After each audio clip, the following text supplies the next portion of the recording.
Pré-modernismo, modernismo cristão, modernismo secular, pós-modernismo, a gente já deve ter ouvido muito isso em debate, em texto, e confunde demais a cabeça. Mas a gente está aqui para te explicar um pouquinho mais sobre o que é toda essa bagunça.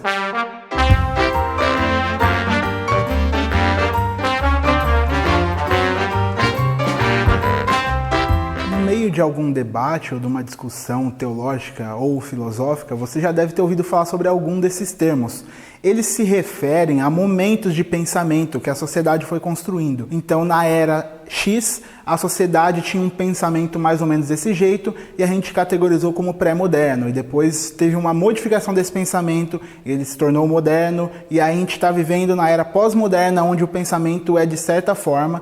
E a gente vai explicar um pouquinho melhor sobre cada um deles para você conseguir entender qual é o pensamento teológico e filosófico de cada uma dessas eras de pensamento. A primeira era de pensamento é a pré-moderna, o pré-modernismo. No pré-modernismo, se acredita que a verdade ela pertence a um grupo seleto. Então, só pessoas do alto clero, só pessoas do alto garbo conseguem ter acesso à verdade, aquilo que é verdade sobre a Bíblia, por exemplo. Então, só a igreja, nos seus concílios, decide o que é certo, o que é errado, o que é a verdade, o que é o evangelho como um todo, como que a gente interpreta, como que a gente chega na verdade. A verdade ela é decidida em concílios da igreja e nenhuma pessoa comum consegue chegar perto da verdade. Só quem consegue chegar ao conhecimento da verdadeira verdade é o alto clero, as pessoas que estão lá dentro do concílio da igreja. O segundo pensamento é o modernismo cristão. Então ele começa logo ali na época da Reforma e você vai ter de um povo que acreditava que a verdade estava apenas num grupo e a verdade podia ser decidida apenas pela igreja, o pensamento começa a mudar um pouco e as pessoas começam a se rebelar um pouco contra esse pensamento da igreja sendo o centro da verdade. E eles começam a acreditar que a verdade ela pode ser alcançada através de estudo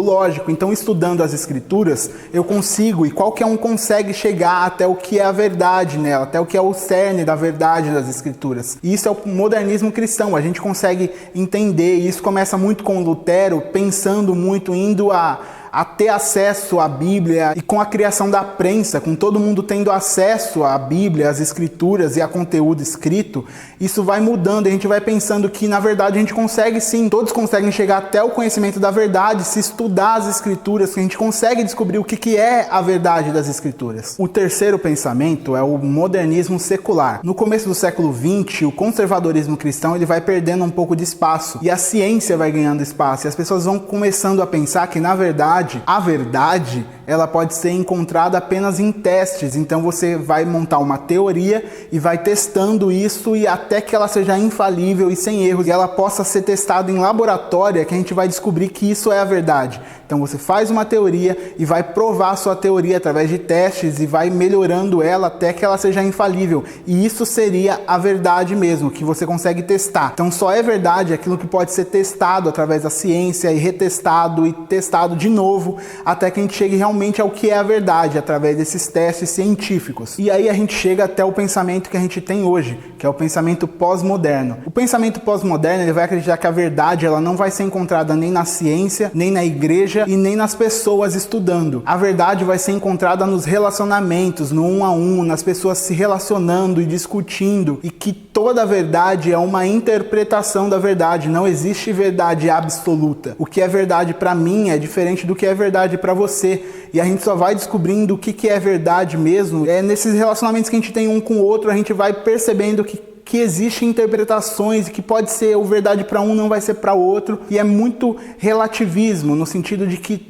tudo pode ser relativo. O que eu falo que é, na verdade pode não ser, porque é para mim, mas não é para aquela outra pessoa. Esse é o momento que a gente vive hoje, que é o pensamento pós-moderno. Você vai encontrar isso muito no meio das igrejas, onde não existe mais uma verdade absoluta sobre algumas coisas. Na verdade, a gente vai encontrando isso com o tempo, com o relacionamento com as pessoas. Então, o que é verdade para um não necessariamente é verdade para o outro, porque a experiência dele com Deus, e você já deve ter ouvido isso muito, a experiência dele foi diferente. Então o que é verdade para um não é verdade para outro. Normalmente a gente terminaria o vídeo só explicando essas 4 visões e deixando você comentar sobre qual você acha ser mais correta.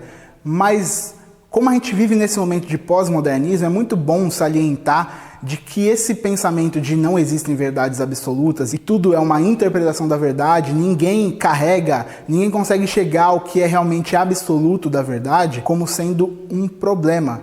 Porque o Evangelho nos ensina que existem sim verdades absolutas. Existem coisas que são imutáveis, existem coisas que a gente não nega, que a gente não pode negar. Existem coisas do Evangelho que elas não são relativas, elas não são para mim uma coisa, para você outra coisa. A fé, ela não é relativa, a fé é absoluta, existe uma só fé. Então a gente não encontra a fé das pessoas no relacionamento um a um. A gente encontra a verdadeira fé e a verdadeira verdade nas Escrituras. Jesus ele vai se apresentar como sendo a verdade, o caminho, a vida, e não uma verdade ou uma interpretação.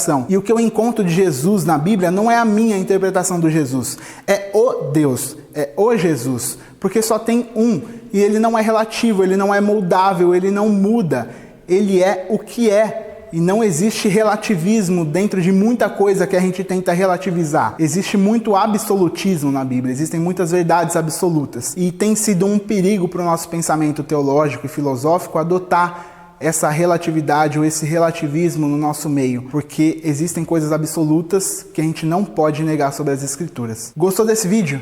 Deixa seu gostei, comenta aqui embaixo o que você acha, compartilha esse vídeo para outras pessoas verem. Se você não é inscrito nesse canal, se inscreve aí embaixo para você ajudar a gente.